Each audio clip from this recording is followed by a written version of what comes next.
Hi friends, जय हिंद। पिछली video में हमने देखा था मादा प्रजनन तंत्र के बारे में। इसमें हमने सब कुछ देखा था, उसके भाग को देखा था। आज हम देखेंगे उसका एक और पार्ट बचा हुआ था, वैजिना। देखिए, कल हमने पढ़ा था इसका मेन काम क्या है,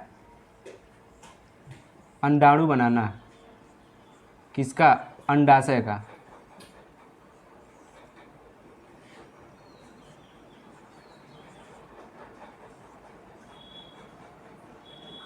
देखिए, कभी कभी लड़के कुछ कन्फ्यूजन में रहते हैं कि इस रास्ते से या उत्सर्जन होगा या जनन होता है।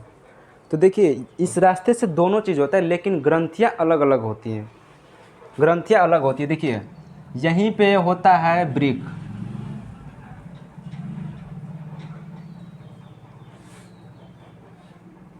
किडनी जिसको बोलते हैं, यहीं पे किडनी होती है। ठीक है। तो देखिए, जो उत्सर्जन वाला चीज़ होता है ना, इसी से एक नली आके यहाँ योनि के पास जुड़ी रहती है, योनि के पास जुड़ी रहती है। और जो जनन वाला, जब जनन हम करते हैं तो उस टाइम जो स्पर्म जाता है उसका रास्ता अलग होता है, और ये जो मूत्र का मार्ग होता है वो अलग होता है। यहाँ पे ये आके मिल जाता है, योनि में ये आके मिल जाता है। तो जिस वजह से ये मूत्र उत्सर्जन हो जाता है यहाँ से, और स्पर्म जो जाते हैं इस मार्ग में न जाके इसमें जाते हैं, इस मार्ग से। तो ये कन्फ्यूजन में नहीं रहना है जे कि उत्सर्जन कहाँ से होता है और जनन कहाँ से होता है। रास्ता लगभग आके यहाँ पे सेम हो जाता है, लेकिन आगे जाके दो भाग में बढ़ जाता है। जो रास्ता, एक रास्ता चला जाता है किडनी के पास, जो मूत्र का मार्ग है, और दूसरा चला जाता है गर्भाशय में। तो ये तो हो गया। अब देखते हैं इसके बारे में थोड़ा डिटेल लेते हैं। देखिए, योनि, देखिए नर में भी जो शिश्न का काम है, पेनिस का काम है, उसका भी मेनली दो ही काम है, एक उत्सर्जन करना और एक प्रजनन करना। उसी तरह से फीमेल में भी वैजिना का दो ही काम है, उत्सर्जन करना और प्रजनन करना। ठीक है। तो देखिए, इसके भी पार्ट होते हैं। इसमें एक ग्रंथि पाई जाती है, इसमें भी एक ग्रंथि पाई जाती है, एक इसमें एक बेल्बोरिथलर नाम की ग्रंथि पाई जाती है, जिसे चिपचिपा पदार्थ निकलता है। इसमें बेल्बोरिथलर नामक ग्रंथि पाई जाती है।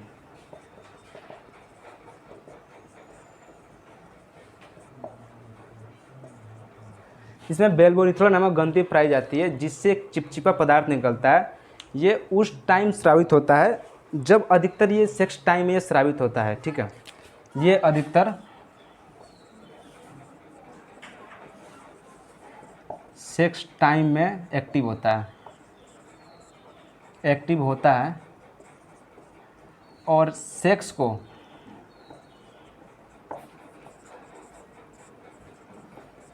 आसान बनाता है।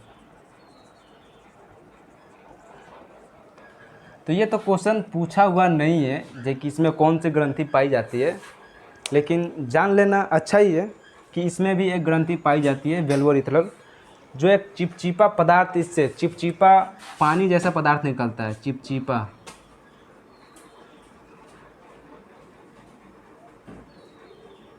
पानी जैसा पदार्थ निकलता है, जो क्या ये अधिकतर सेक्स टाइम में निकलता है और ये सेक्स को आसान बनाता है। अब देखिए, इसमें इसके पार्ट भी होते हैं। भग्न शिश्निका,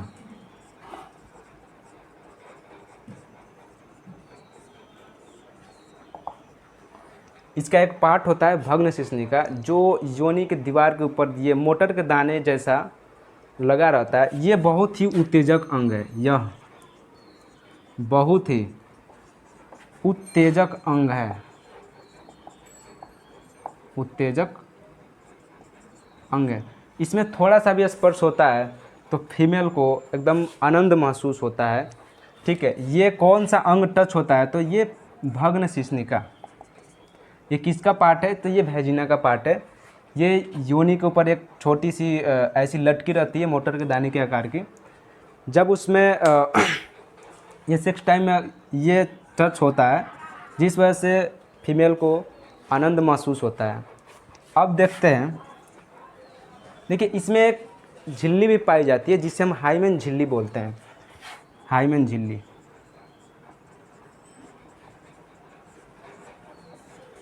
हाइमेन झिल्ली देखिए इसमें भी एक झिल्ली पाई जाती है जिसे हाइमेन झिल्ली बोलते हैं। ये बहुत ही पतली झिल्ली होती है। लोग इस झिल्ली को लेकर तरह तरह की गंदी भावनाएं रखते हैं, देखिए उससे लोग वर्जिनिटी टेस्ट करते हैं अधिकतर गाँव में। अब ये तो धारणा बहुत पहले से चली आ रही है, इस वजह से आज के लोग भी यही धारणा लेते हैं देखिए ये वर्जिनिटी खो चुकी है, वर्जिनिटी खो चुकी है। तो दरअसल देखिए वर्जिनिटी कुछ नहीं होता है खोना, ठीक है। ये जो हाइमेन झिल्ली है ये सभी में, सभी फीमेल में पाया जाता है और ये अधिकतर 20 से 19-20 के उम्र में ये किसी भी तरह से टूट सकता है। या तो सीढ़ी चल ले, साइकिल चला ले, पेट पर चढ़ ले, या ज़्यादा चलने से भी ये झिल्ली टूट जाती है और ये टूटने से ब्लीडिंग भी आती है, ठीक है। तो ये ज़रूरी नहीं है कि ये सेक्स टाइम में ही टूटे, ठीक है, ये किसी भी टाइम टूट सकता है। या जब फीमेल 19-20 की उम्र में हो जाती है तो या तो चलते चलते या सीढ़ियाँ चढ़ जाए, ठीक है, या कोई भारी सामान उठा ले, ठीक है, या पेड़ पे चढ़ जाए या साइकिल चला ले, तो ये झिल्ली टूट जाती है, ठीक है।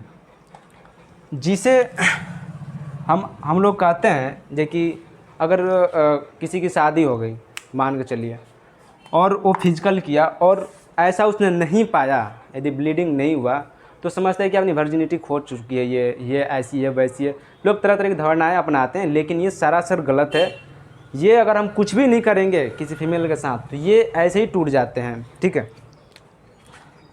तो देखिए दोस्तों, इस गलत फहमी में नहीं रहना है, चाहे जो भी हो, ठीक है।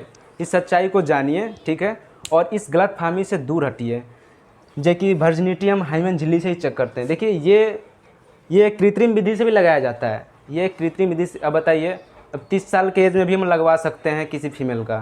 तो जब देखिए, जब ये झिल्ली यह कैसे टूट जाता है दोस्तों, यह सेक्स टाइम सीढ़ी चलने से, सीढ़ी चढ़ना, खेलने कूदने से, खेलने कूदने से, साइकिल चलाने से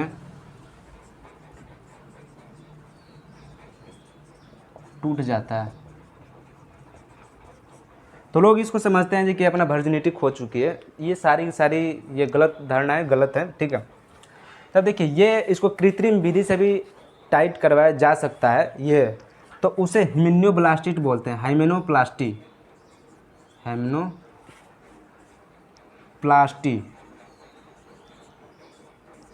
हाइमेनोप्लास्टी बोलते हैं। देखिए जब कृत्रिम विधि से इस झिल्ली को जब लगाया जाता है तो उसे हम हाइमेनोप्लास्टी बोलते हैं। कृत्रिम विधि से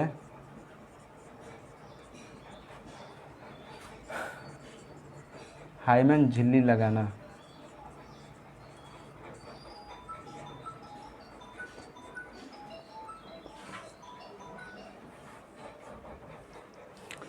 तो ये रहा दोस्तों, ये इसका काम, इसके पार्ट हो गए बग्नसिस का हाइमेन, ठीक है। बेलवोरेथ्रा ग्रंथि ये इसी के पार्ट है।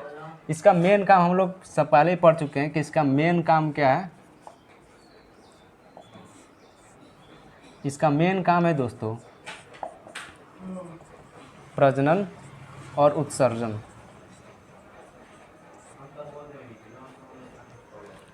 तो ये था आपका प्रजनन तंत्र, आपका पूरा ख़त्म हो चुका है, ठीक है। अब चलते हैं, अब देखते रहते हैं कि जुड़वा बच्चा कैसे हो जाते हैं।